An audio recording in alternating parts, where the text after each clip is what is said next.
This is Messi Can't Stop Her, and I am your host, Judith Cambia Obatisa, JKO. Welcome to this episode of Messi Can't Stop Her, the podcast where we share the stories of women's resilience through chaos, crisis, and the challenges of life. Before we get into today's episode, I just want to first of all say thank you to my listeners and to everyone who is sending me DMs and giving me comments about the episodes. I want to appreciate you for listening. I want to appreciate you for supporting the podcast and especially supporting the messages that we're sending out about domestic violence awareness and prevention. If we can make one family stronger, make one woman stronger, give one child a better opportunity because mom and dad are relating better, it will make a whole lot of difference. Because they say the hand that rocks the cradle rules the world. And that's why this podcast is about women. It's about sharing women's stories of resilience, because strong mothers will be able to raise strong children. So in the last 2 episodes, we have been talking to Sonia, an emotional abuse survivor who, when she left the domestic violence situation, did not know that the impact does not stay where you left it, but it comes along with you on the journey. And this began to show up in her son's struggles with mental health and substance abuse. Sonia has been sharing with us how she navigated the system to get help for her son. But she has also been sharing about the importance of self-care. On this episode, Sonia gives us practical tips about self-care. You know, many times when we hear self-care, our minds go straight to how much it's going to cost us. But Sonia had to leave her full-time job when she discovered her son's challenges. So she did not have that kind of money. She had to quit her full-time job to focus and to make getting help for her son a priority. So in this episode, Sonia shares some practical tips that we can apply no matter our financial situation to care for ourselves. And she emphasizes, just like many healthcare professionals have emphasized, mental health care professionals have emphasized in books, in studies, in previous episodes of Messi Can't Stop Her, that when you care for yourself, then you'll be able to care for others better. That's that concept of putting on your mask first. So, let's get into it and hear the rest of Sonia's story. So you were talking about the time you went for a day surgery and you had 2 children, one 16, one 18.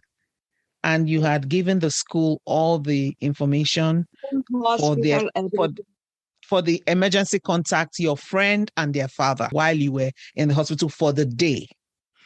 And some months later, you got a call from the Ministry of Children and Family Development saying you left your children unattended, and the children in question were 16 and 18. And in Canada, you can leave your 12-year-old in the house.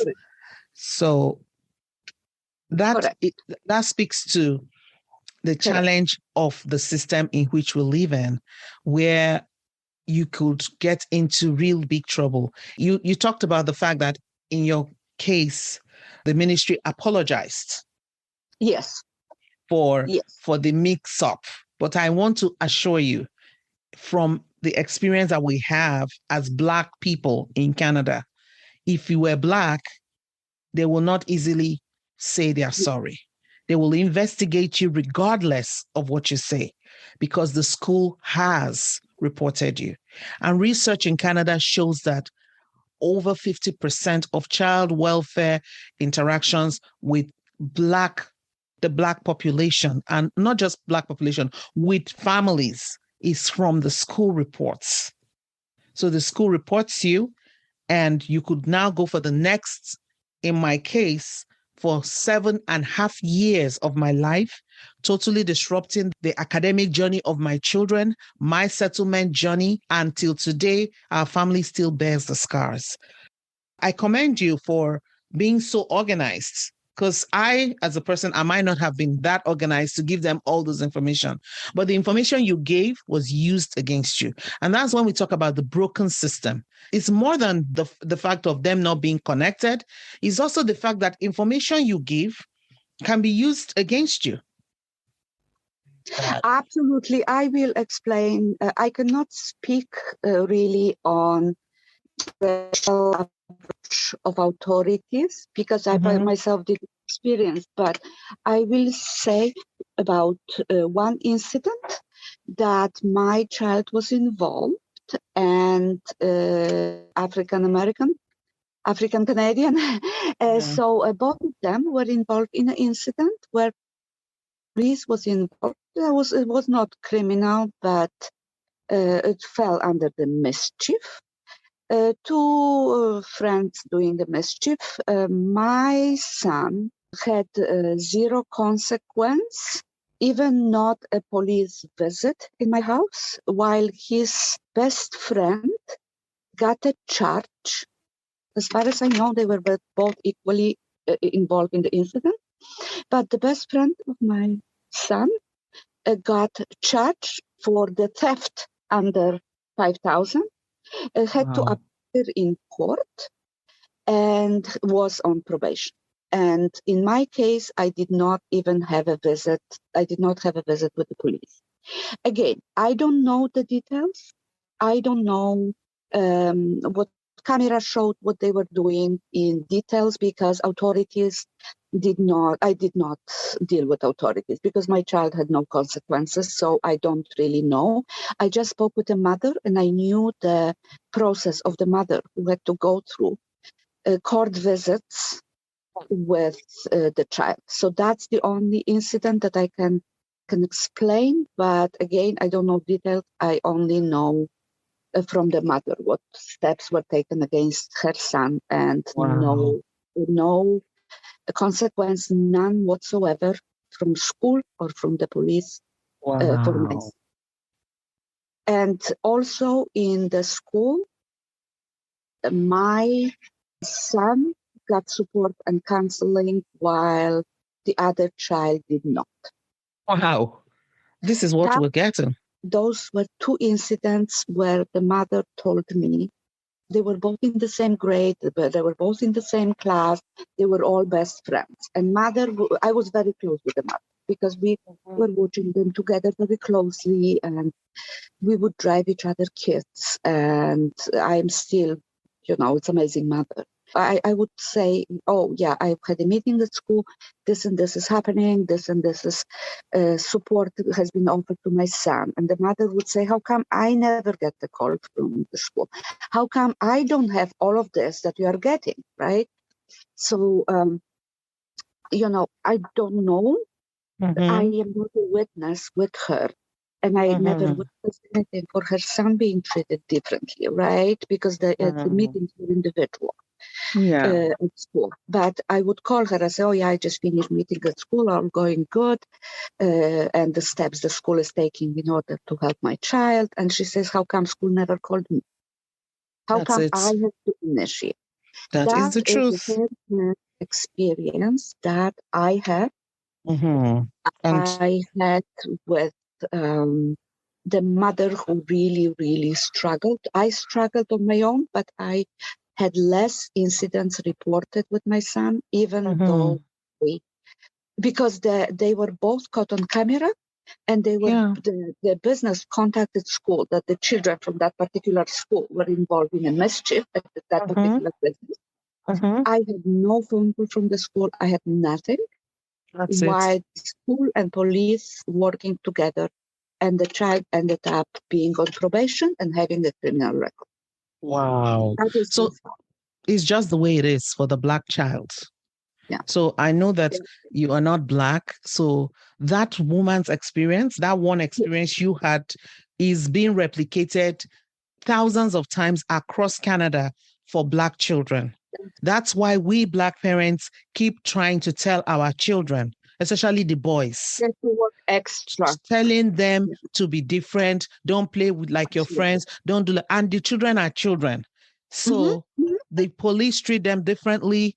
The schools treat them differently. You talk about how it became a part-time job for you to get help for your son. It is a full-time job for the Black woman to live in Canada when she has children. Because I remember going into an Old Navy store here in the Tri-Cities. Yeah. And I allowed my son, because I know what they do. So I told my son to walk in ahead of me. And my son walked into the Old Navy store. And a staff of the store started following my son around the store. I told my son, go to the men's section. I was going to the ladies section to look for something. And I noticed, because I always watch my son, because I know the injustice in the system. And I noticed that my son was being followed around. So I started watching the guy and I confirmed that he was following my son. Then I went to my son and told my son, this person is following you from one section of the store to that in the same men's section. My son was still looking at things because he wanted to buy jeans or something. And my son confirmed that the person was following him. And that's how we left the store. Yes. My son now never goes to Old Navy. Yes. Can you imagine? So this is what we go through. We can't go grocery shopping, even in the grocery store. Everywhere, it's the same problem. And though they talk about right now, because of George Floyd, Black Lives Matter and all of that. So when you have a struggling child, the layers are many. We have the layer of privacy, confidentiality in Canada. My 14-year-old lost her library card, and somebody used that card to borrow anime books. My daughter does not like anime books. We didn't know what books they were. They called me on the phone and said, my daughter has lost library books and I should come and pay the bill. I asked them, what are the books that she borrowed? They said they can't tell me because she's a young adult or whatever. That's right. That they cannot tell. She was 14 years old. That's correct. So they couldn't tell me the books, but I had to pay for the books. So we have these children, they call them minors. They are supposed to be our responsibility, but the government says they have confidentiality. And the healthcare practitioners also tell us that until they are 25, their brains are not fully formed. So when your child is struggling with all these layers, it's so difficult. And I must commend you. So unfortunately, you have an extra layer because because I witnessed daily struggles with my friend. And my friend would tell me that she's raising exactly the same words as you just said, that she's raising her children to be extra, have an extra layer, because there is an extra layer of struggles. My layers were extremely deep. But my friends, as a mother, there were extra layers that she had to peel off. And that was for fact, because my children were saying that what support they have at school, while that child would tell me, nobody calls me, I don't have it. So also when the youth is admitted to the hospital, they have a right to refuse the test, toxicology test. Yes. So parent has no right to know what substance a child is using. Luckily, because I am calm and I would chat with people, so I get my way. So I would chat with professional and say, I know, I'm not going to tell my child that I know, but please tell me the result of the test to know what my child is saying. So the understanding nurse would say, you know what, I know what you are going through. I have my own children. This and this showed in the urine test. But most of the professionals would say, it's all confidential. I cannot give you information. That information will go to your GP. Again, I have a good GP whom I have a good relationship again. So my main point is do not be too aggressive out there, because it's hard to get a job when you come too strong or quarrel with any. Approach calmly, then you will get a better, like people can get a better support. My GP said, I know you, I've known you, I know what you are going through as a parent. Don't tell the child and don't tell anybody what the test result is, but I'm going to tell you because you as a mother should know, but the system does not allow me to tell you. So I left the children at home at the age of 18 and 16 and had a ministry visit. I had no problem with that. I said, come over, I will make you coffee. We can sit down. They ended up apologizing. I said, no problem. They were just doing their job. They had their own policy to investigate. So that person from ministry, that was not their fault that they were there. But so 18, 16-year-old left at home. There were no incidents with them that they had to be reached while I was in a hospital. Just normal, casual daytime. And ministry came to investigate me. But when the child goes in distress to the hospital and they do a toxicology test for drugs that child took over age of 12, they will not disclose to the parent. So the reason I kept my diary to protect myself, because I feel if I don't protect myself, I will get in trouble. I will be investigated. But when the ministry came to my home, I brought my notebook and I say, ask me anything you want. You can flip back. I can give you all the details, name of the nurses, the doctors, what they said, who I brought. And I said, look at how many pages I already wrote. And every page, every line in that notebook indicates my attempt to help my child. And it's a notebook written down, line by line, not the stories, but details. And I showed them, I said, look at my notebook, look how full of writing it is for every single line. My notebook indicates my one step towards helping my child. I was given information in Royal Columbian Hospital that my file of my child, mental health, is going to be transferred of a doctor who works in Soria Memorial. I was 3 hours on the phone navigating Soria Memorial. The hospital, Royal Columbian, told me, call the doctor and schedule an appointment with a receptionist for a visit. I said, are you sure? Because I was told I cannot get a doctor. The hospital psychiatrist said, no, we are forwarding the file. They will know. You don't have to tell the story. You just book an appointment. When I called Soria Memorial, I was for 2-3 hours on the phone, being transferred, cut off through different parts of the hospital. At the end, to find out that that particular psychiatrist does not work for Soria Memorial. After being transferred, cut off, my phone was cut off. I had to redial and go through reception again just to find out that that particular psychiatrist works physically, has an office in Soria Memorial, but he does not work for Soria Memorial. So if I didn't have my notes, and they were surprised in Soria Memorial that the Royal Columbian Hospital gave me information that he works in Soria Memorial.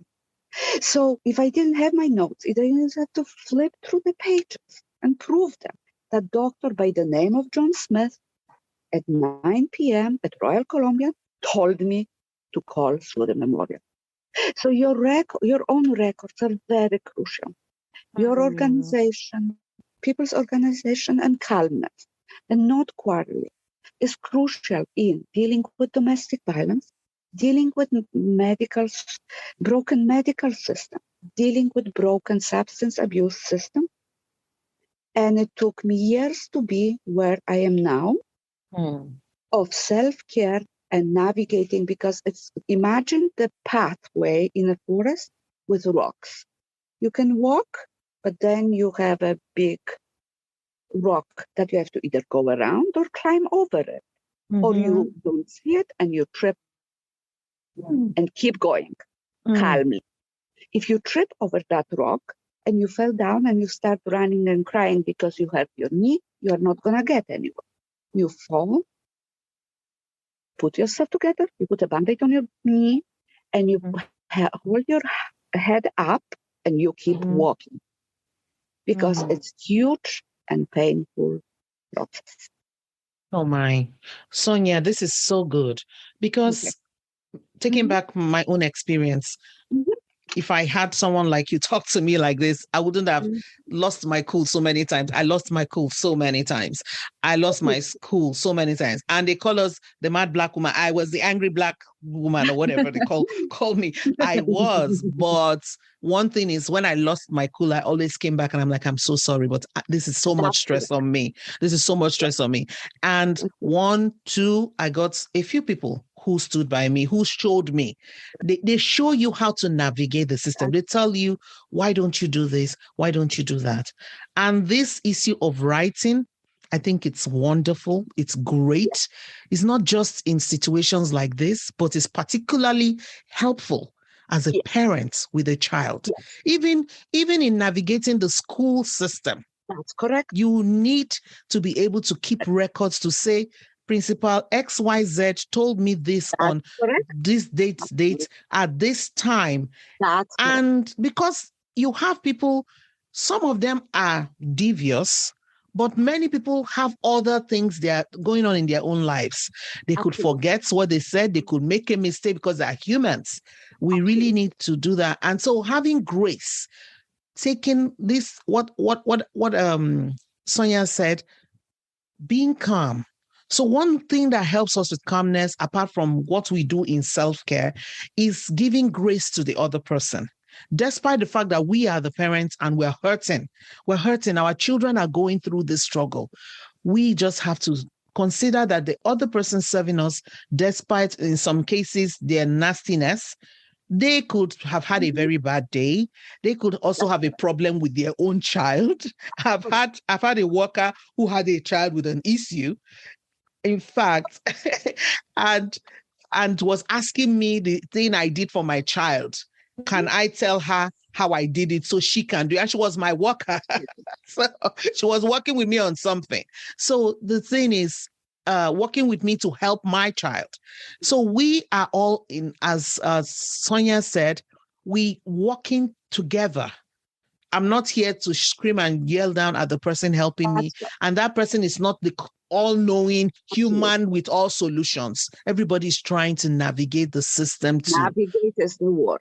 Absolutely. Everybody is trying to. Oh, thank you so much, Sonia, for your time. You spent such an amazing time with me. I could go on and on asking you. There's so many questions. And if you're a listener and you have a question, you can send me a DM and I will send it to Sonia, and she will help us with the information that you seek. Sonia, you are a veritable resource base. People should have you as a friend. And I'm going to keep you as my friend. But there is more. So please reach out. I will be happy to answer any questions, because we can go on and on. It's endless. Yes. And so now that you say there's more, how long was this situation with your child before he got clean and he got stabilized? 3 years. Ooh, 3 years. So he was, how old was this? Like 15 or so? Between 14 to 15. Yeah, 12, 13, 14, 15. Oh, you cannot, the thing is that there is not a one line that you can say, okay, that's when it started. It's very, very gradual. So I cannot put it in the number of years exactly, okay? Because it started with the domestic violence, the child dealing with their own, me getting stronger. So, but yes, it's years. Yeah, it's years. So the 3 years was the time from when you knew that he had this substance situation. Well, yeah, more or less. I never know. It's a process, right? So as a parent, you try to figure out what's happening, right? Like, I had to educate myself on substances. I had to educate myself on side effects of the substances, right? I had to do lots of research because the child will not come to you and say, I take this and this, and I'm going through this and this. It's a process of learning. So it's really hard to say exactly the number of years because, it probably the whole process started from the domestic violence and mental abuse at home, right? Yes. Went into mental health, and then slowly went into the substance abuse, and then combined together, and then started getting out of certain substances, but kept other substances. So it's a process, right? So nobody can tell you really exactly. I can tell you exactly 2 years for me being in an emotional abusive relationship. But the journey with my child, it's the timeline is very blurry. Yeah, it's very blurry. It's not overnight. It's blurry. Yeah. Yeah. But I know it's more than a week. It's very painful and long. And as I said, I started with my self-care, and even I got rid of sweatpants and oversized t-shirts. I promised myself I'm not gonna just pout around the house with uncombed hair and crying, swollen eyes. Okay, I said no more sweatpants. It takes the same amount of time to put a dress, regular dress, than oversized, faded, ugly t-shirts. I got rid of those. Now I'm gonna have to stop that. Because it was for my mental well-being. Because I felt I'm like sleeping, and then I changed from one t-shirt to another. I'm just pouting. I'm walking around the room, hardly walking, in those Just ugly shuffling. clothes. Just shuffling, that was part of my getting strong.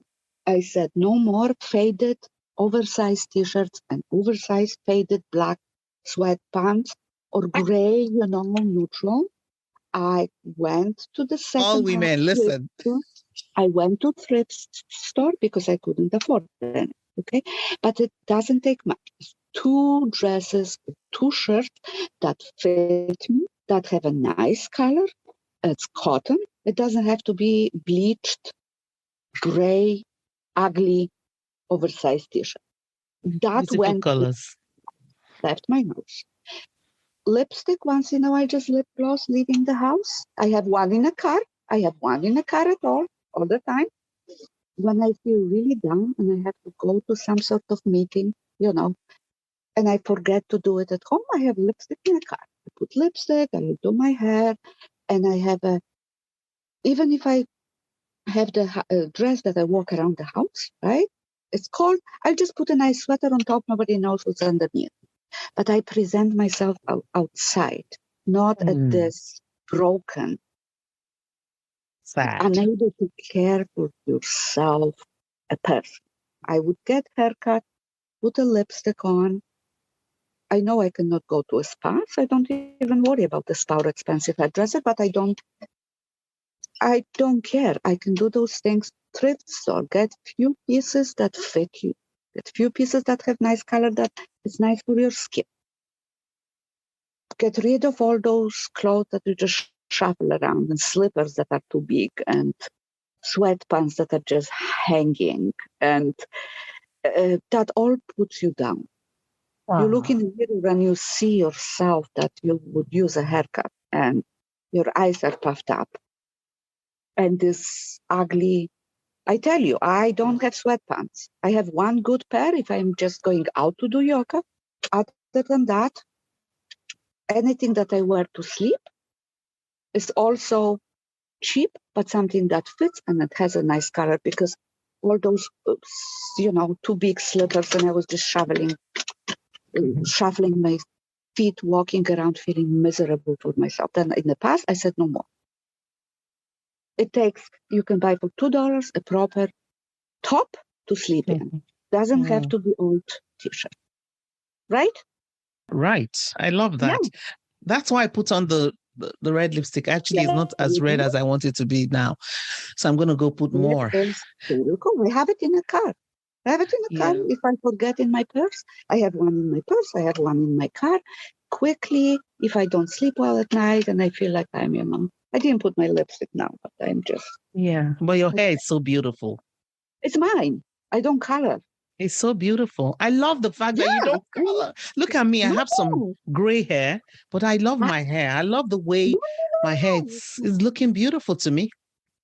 Do you have braids? I don't braid. The trouble is too much, I beg. My children are doing that one. Yeah. So I Nice.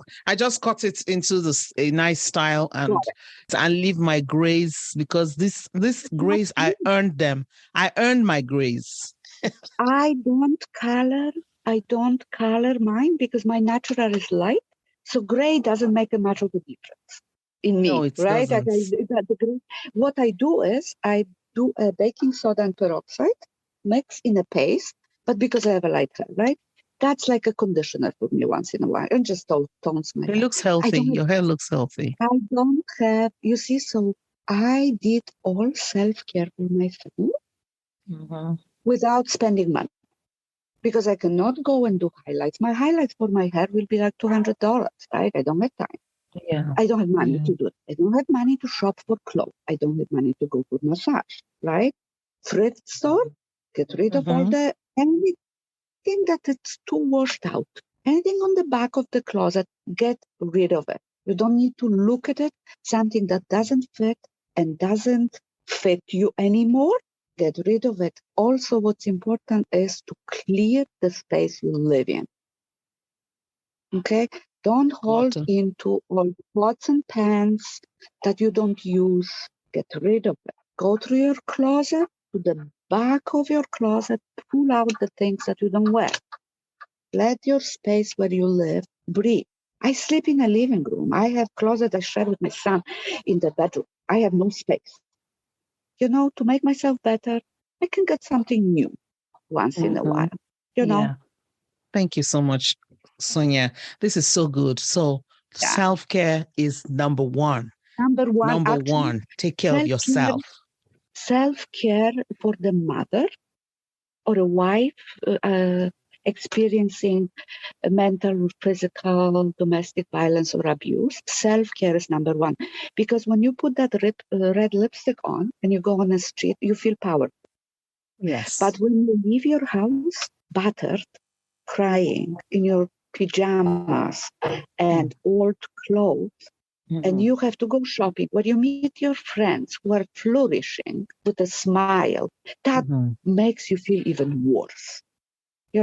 So even as little as that red lipstick, you feel empowered when you go out.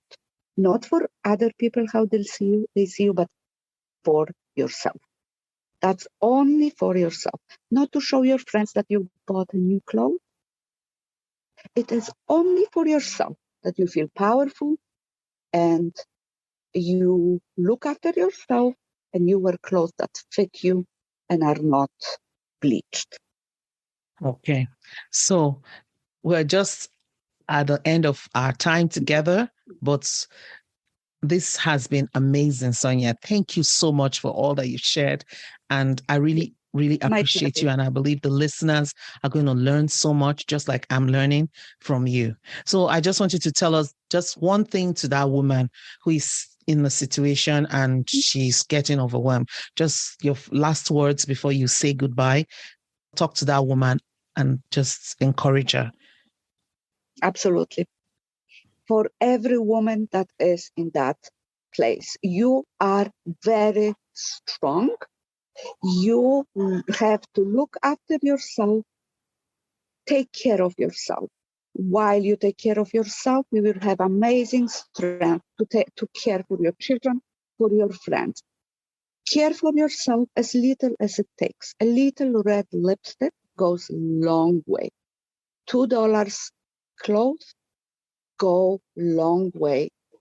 And you will feel empowered being able to go outside, face the world, and feeling good about yourself. Thanks so much, Sonia. And keep notes. Keep notes. No matter if it's on the phone, no matter it's in the format of a calendar. on your, I am visual. I even fidget with a pen when I'm sometimes talking.